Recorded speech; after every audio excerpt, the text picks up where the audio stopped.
पूरे देश की निगाह उन पर टिक चुकी है। 6 दिसंबर के दिन को यदि याद किया जाए तो इस 3 दिन के पहले 6 दिसंबर के दिन को भी पूरे देश के राजनीतिज्ञों की ध्यान, पूरे देश के धर्मनिरपेक्ष में विश्वास रखने वाले हर इंसानों की ध्यान उत्तर प्रदेश की सरकार पर टिकी थी। आज कई साथी बीजेपी के साथियों ने कई आरोपें उत्तर प्रदेश की सरकार पर लगाने का काम किया है। कांग्रेस के साथियों ने भी, शास्त्री जी ने कई आरोपें लगाने का काम किया है कि गांव से बस में गुंडा लाने का काम किया जा रहा है। हमारे अभी साथियों ने कहा कि काशी राम जी क्यों टूटे, क्यों समर्थन वापस लिए, हम नहीं जानते। सच यही है कि काशी राम जी और मायावती जी और बीजेपी के कुछ साथी और जयंत मल्होत्रा जी अच्छे तरीके से जानते हैं कि समर्थन को वापस लेने में किन किन व्यक्तियों का हाथ है और किस कारणों से समर्थन को वापस लिया गया। मैं बता देना चाहता हूं, एक ही व्यक्ति थे इस देश में जिस वक्त 6 दिसंबर के घटनाओं से पूरा देश रक्त हो चुका था। पूरी उत्तर प्रदेश ही नहीं, उत्तर प्रदेश के सड़क पर सोने वाले, झोपड़ी में सोने वाले हर दलित, हर गरीब, हर मजबूर और पिछड़े, हर कमजोरों पर अत्याचार हुआ करता था। हर लोग रक्तपात होते थे। महल में सोने वाले और सामंती मानसिकता के लोग रक्तपात नहीं हुआ करते थे, लेकिन रोड पर और फुटपाथ पर चलने वाले लोग गोली और बम का शिकार हुआ करते थे। वह दिन भी बीजेपी की ही सरकार, जो आज संविधान में बहुत अच्छी विश्वास रखते, कितने धारे जानते हैं, बहुत कम धारे मुझे ज्ञान है, मैं बहुत कम दिनों से सदन में हूं, लेकिन कितने धाराओं का ज्ञान हमारे वरिष्ठ साथियों को है। मैं ये बता देना चाहता हूं, आज इन लोगों को काफी डर लगा हुआ है उत्तर प्रदेश की सरकार से। बीजेपी के करीब करीब अधिक साथी करीब, मैं बोल रहा हूं, मैं बोल रहा हूं, आप मुझ पर मैं अध्यक्ष जी,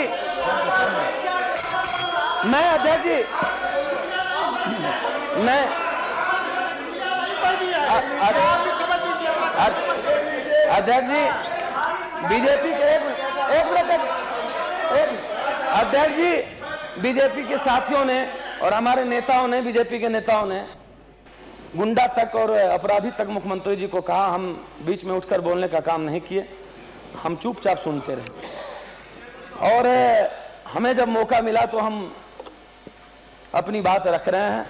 साथियों को विरोध नहीं करना चाहिए। यदि उनको उतनी गर्मी है तो हम उससे ज्यादा जवान है, मुझे ज्यादा गर्मी आती है। इसलिए हम एक आग्रह करेंगे साथियों से, नहीं, हम एक आग्रह करेंगे उनसे कि हमारी बात पूरी सुन ली जाए। हम अध्यक्ष जी के सामने ये बात रख देना चाहते और अध्यक्ष जी से ये बात बता देना चाहते हैं कि बसपा और सपा के गठबंधन 18 महीने पहले चले थे। मुलायम सिंह यादव जी ने जितने चुनावी वादा किए थे, उन्होंने पूरी हुबहू अपनी वादाओं को उन्होंने उत्तर प्रदेश में पूरा करने का काम किया। मैं मानता हूं कि बीजेपी के साथियों को यह कष्ट है, इन्होंने अपने वादे कितने पूरे किए और कितने नहीं मैं नहीं जानता, लेकिन मुलायम सिंह की सरकार ने गांव में रहने वाले हर लोगों के सपनों को, झोपड़ी में जीने वाले हर लोगों के सम्मान को, प्रतिष्ठा को बढ़ाने का काम उत्तर प्रदेश में किया है। समाज के कमजोरों को, सिर्फ पिछड़ों को ही नहीं, उत्तर प्रदेश में रहने वाले अग्रयों के भी सम्मान को मुलायम सिंह यादव जी ने बढ़ाने का काम किया है।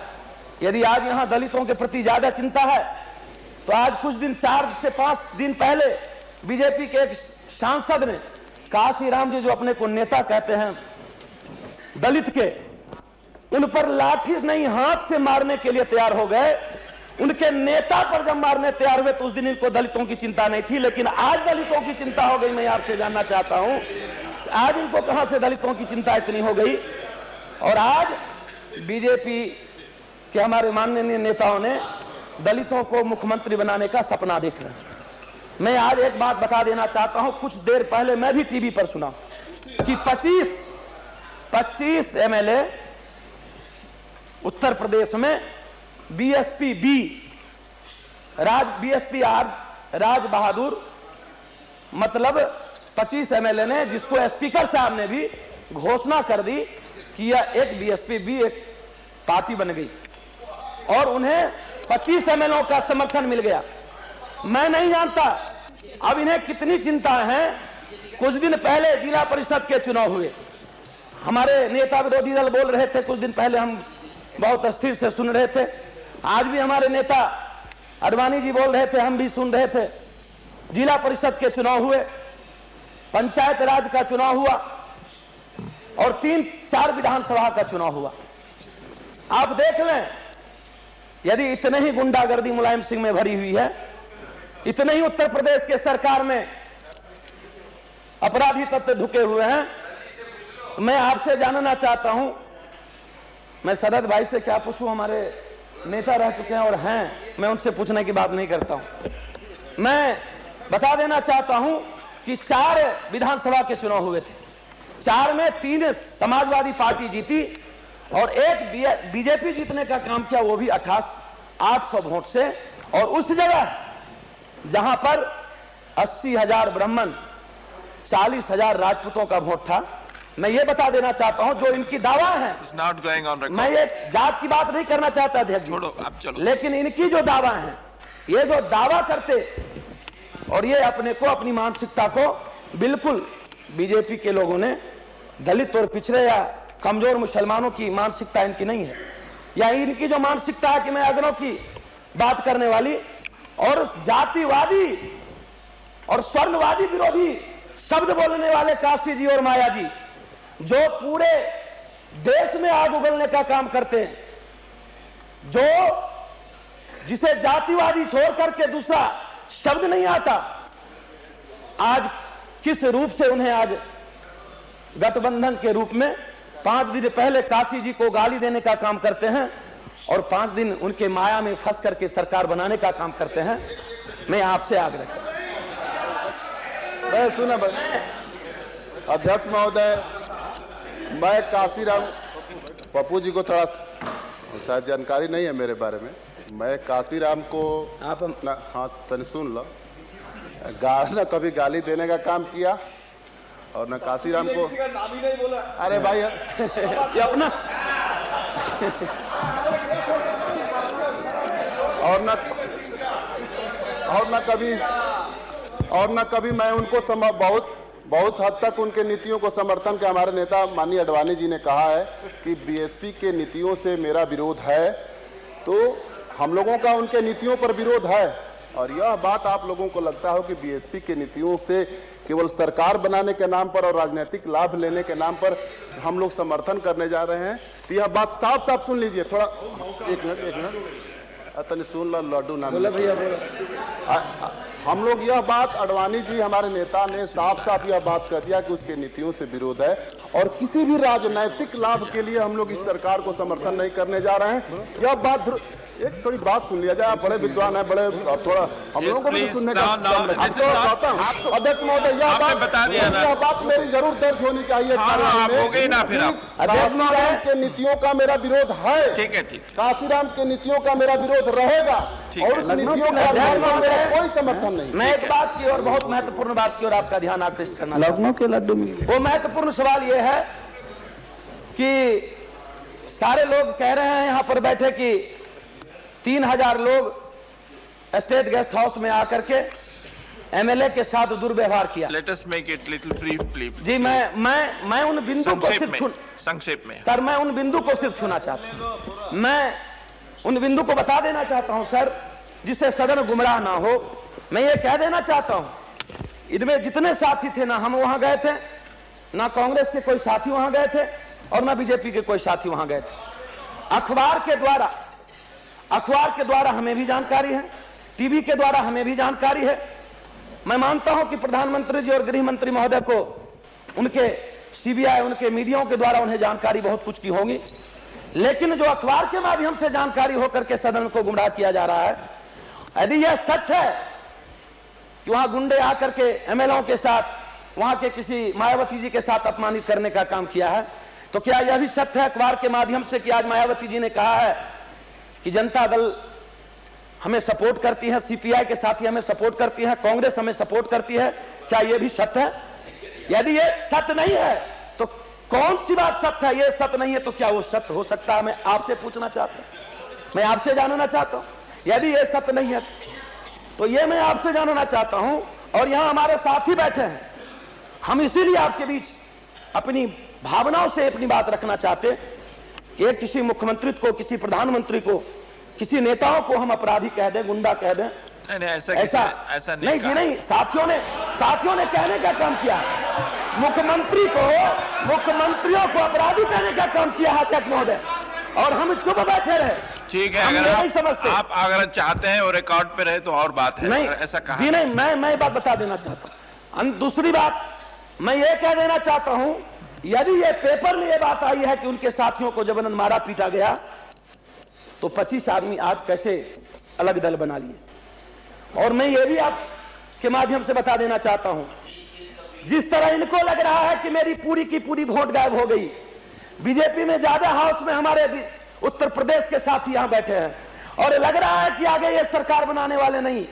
उत्तर प्रदेश और बिहार एक ऐसी ताकत है जिन मूल्यों की रक्षा के लिए वो निकलता है, उन्हें वो मकसद पूरा करता, और ये साथी इस बार उत्तर प्रदेश से आने वाले नहीं है, इसलिए इन्हें चिंता है कि हमारा वोट घिसक चुका है। इसलिए इन आरोपों को बीएसपी से अभी हमारे एक साथियों ने कहा कि बफोर्स हमारे साथियों ने कहा कि वो अडवाणी जी ने हम अभी कहे कि बोफोर्स को नहीं आने देने के कारण मैंने जनता दल को साथ दिया। और आज भी बीजेपी बीएसपी को इसलिए साथ दे रही है कि दोबारा किन साथ फिर मुलायम सिंह यादव ना आ जाए, इसलिए वो बीएसपी को साथ दे रही है, जिस तरह बोफोर्स को रोकने के लिए कभी जनता दल को साथ दे रही है। और मैं ये बता देना चाहता हूं अध्यक्ष महोदय कि ये जो मायावती जी वहां बैठी हैं, जिन्हें दलितों की बात करने वाली, शायद कभी दलित की बात वो नहीं सोच सके, न काशी जी और न मायावती जी। और वह काशी और मायावती जी जो दलित कहते अपने को, यदि दलित की उन्हें जितनी चिंता थी उतनी ही चिंता थी समाज के कमजोरों की और समाज के अल्पमत के लोगों की, जिसने कभी अडवाणी जी बैठे बंबई में, जो आज आपके समर्थन की सरकार चल रही है, उनकी चिंता आपको होनी चाहिए। कभी मस्जिद टूट गई, उनकी चिंता आपको नहीं थी, लेकिन 18 महीने से कितने घटनाएं घट गए, कितनी छोटी बड़ी घटनाएं घटी, इनका एक एक रिकॉर्ड आपके पास है। लेकिन इनका रिकॉर्ड आपके पास नहीं होगा कि मायावती और काशीराम जी के विरोध के बावजूद 3 सपा के एमएलए जीतने का काम किया उत्तर प्रदेश में, उनके विरोध से कुछ नहीं हुआ, और बसपा पंचायत और जिला परिषद में नग्न हो गए, साफ हो गए, कहीं उसकी अहमियत नहीं रह गई। डर हो गया उसे कि अब मैं दोबारा अध्यक्ष महोदय, उसे डर हो गया कि दोबारा मैं नहीं आऊंगा। उसे लगा कि एक बार भूतपूर्व मुख्यमंत्री मैं कहला जाऊं, चाहे बीजेपी के साथ होके, दूसरे बार तो उनको आना नहीं था, रहा नकुल में रोबन हारा की बात थी, और उसने एक सेंटीमेंट देने के लिए कि दलित किसी तरह फिर से हमारे साथ आ जाए, कि मुलायम सिंह यादव के गुंडे, सरकारी तंत्र हम पर हमला कर रहे हैं, या एक नया सेंटीमेंट, ताकि उत्तर प्रदेश के दलित ये जाने कि माया का माया जाल कितना बड़ा है। और उसने एक नई चीज बीजेपी से रच करके, बुद्धि तो इनके पास है, लेकिन जिनके पास विवेक नहीं है, दिल नहीं हो सकता, विवेक इनके पास जरूर है, लेकिन जिनके पास दिल है वो भसिया करके आज सेंटीमेंट की बात करते हैं और कहते हैं हमें मारने की और पीटने की बात करने वाला। ये बिल्कुल ही गलत और बिल्कुल ये शर्मनाकजनक एक बातें हैं। कतई ये घटनाएं नहीं घटी। बीजेपी और बसपा के साथियों ने एमएलए को कैद कर रखा था, मैं ये बात वहां के एक अधिकारियों से, हमारी एक विधायकों से बात हुई, उसने कहा कि इस कैद करने के बावजूद हमारी सूचना, सरकार की सूचना एक मंत्री ने वहां के एसएसपी को दी, और वहां के एसएसपी इन चीज को तहकीकात करने वहां गए होंगे। अध्यक्ष महोदय, मैं 2-3 सवाल, बहुत सारे सवाल इन लोगों ने उठाया, इसलिए मैं आपसे एक आग्रह करूंगा कि जिसने ये सवाल उठाए हैं, मैं ये बता देना चाहता हूं कि वहां पर गुंडे जाने का, यदि गृह मंत्री हमारे यहां बैठे हैं, यदि निश्चित रूप से वहां गुंडा गए हैं और वहां के विधायकों के साथ दुर्व्यवहार हुआ है, तो मैं भी इसकी निंदा करता हूं। यदि नहीं हुआ है, इस तरह की घटना नहीं घटी है, गृह मंत्री जी जवाब देंगे, वहां के एसएसपी हैं, वहां के प्रशासन है, मुख्यमंत्री भी अभी वहां पर मौजूद हैं। यदि इस तरह की घटनाएं नहीं घटी हैं तो सदन को गुमराह भी नहीं करनी चाहिए। और इस तरह के देश में कि दलितों के साथ, हमारे शंकर शास्त्री जी ने कहा दलितों के साथ, कौन सा दलित की बात में, मैं ये नहीं जानता कैसी दलित, क्या दलित, इन लोगों की सबसे बड़ी मनसा यदि कुछ जानना चाहते हैं तो आप अपने दिल में बैठा लें अध्यक्ष महोदय, ये लोग पिछड़े और दलितों के बीच में जो गरीब लोग हैं, जिनका एक संबंध बहुत ही मधुर, बहुत ही मजबूत हुआ है, दलित और पिछड़े, वहां के मुसलमानों ने एकता कायम की है, हर लोगों के दिल में जज्बात के साथ जुड़ने का काम किया है, हर मानवता को नैतिकता में बदलने का काम किया है। इन लोगों ने आज उसके बीच में गठबंधन को तोड़ने का काम, यही बैठे इस सदन में जितने लोग हैं, इन लोगों ने बैठकर इनके संबंध को तोड़ा है, उनके दिल को तोड़ा है, और पिछड़े और दलितों के बीच लड़ाई लगाने में सबसे बड़ी अहम भूमिका इन लोगों की है, जबकि ऐसी कोई बात नहीं है। आज दलित लोग तमाम मुख्यमंत्री के साथ हैं, उत्तर प्रदेश सरकार के साथ हैं, वहां के हर लोगों के साथ हैं, इसलिए कोई दलित अलग नहीं और कहीं कोई उग्रवाद की व्यवस्था नहीं, कहीं कोई उग्रवाद की बात नहीं।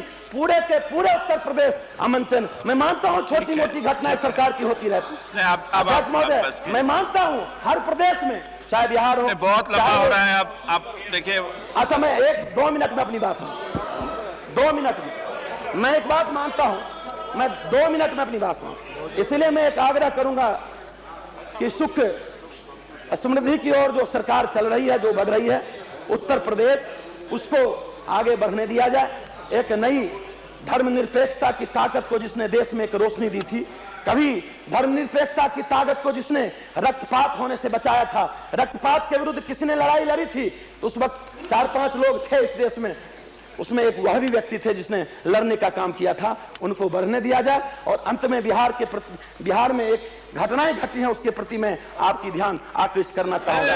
एक घटना उत्तर प्रदेश बिहार, ठीक है,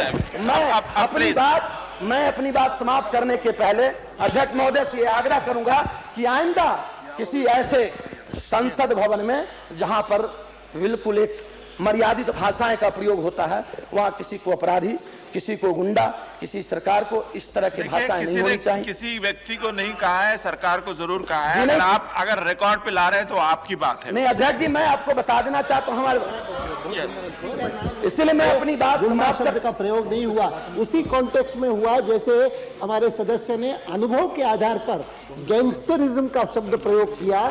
gangsterism doesn't mean anything other than गुंडागर्दी, इट्स द सेम थिंग। ठीक है अध्यक्ष जी, मैं अपनी बात समाप्त करता हूँ, मैं अपनी बात समाप्त करता हूँ और आपके प्रति मैं आभार प्रकट करता हूँ, अच्छे ढंग से रखा है, आप उसको लंबा मत कीजिए। आभार प्रकट करता हूँ कि आपने एक छोटे से सदस्य को जो अल्पमत में 4 साल TN सेशन, आपका मेडन स्पीच है ना, पहला है ना इस पे, मैं आया हूँ, मैं आप इसके लिए मैं धन्यवाद देता हूँ।